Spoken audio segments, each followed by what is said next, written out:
வணக்கம்.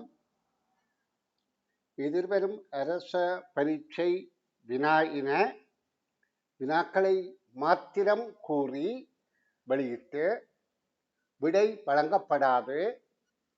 வினாவை கேட்பதன் தாற்பயம் என்னென்றால், தெரிவு விடை வழங்கப்பட்டால் ஏதோ ஒன்றை தெரிவு விடையாக அனுப்புவார்கள். அப்படி இல்லாமல் வினாவை மட்டும் வழங்குகின்ற போது அவர்கள் சிந்தித்து நுண்ணறிவை பயன்படுத்தி செயற்படும் போது அது அவர்களே அரச பரீட்சையை எதிர்கொள்வதற்கு இலகுவாக்கும். அந்த முறையிலே வினா இலக்கம் 1 ஒரு வினா கேட்கப்பட்டது. 50 பேர் பார்வையிட்ட பின்பு ஒருவர் பார்வையிட்டு அதற்கு சரியான விடை வழங்கினார். ஆனால் அதற்கு பிறகு இனிவார விடைகளை ஏற்றுக்கொள்வதற்கு இல்லை. காரணம் என்னென்றால், இவர் வழங்கின விடையை பார்த்து மற்றவர்கள் விடை வழங்கலாம்.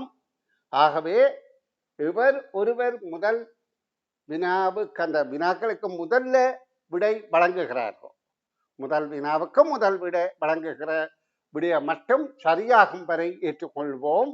அதற்கு மேல் உங்கள் திறமைகளை வளர்ப்பதற்கு இது ஒரு சந்தர்ப்பமாக பயன்படுத்துங்கள். நன்று. இந்த வினாவை பார்த்து இதற்குரிய விடையை நீங்கள் அதாவது நீங்களாக ஊகித்து அந்த விடையை கொமெண்டில் டைப் பண்ணி அனுப்புகின்ற பட்சத்தில் அது சரி என்றால் சரி எனவும், தவறு என்றால் தவறு என குறிப்பேன். சரியென எவருக்கு விடை வழங்கப்படுகின்றதோ அதுவரையில் சரி தவறு என்பது குறிக்கப்படும். நன்று.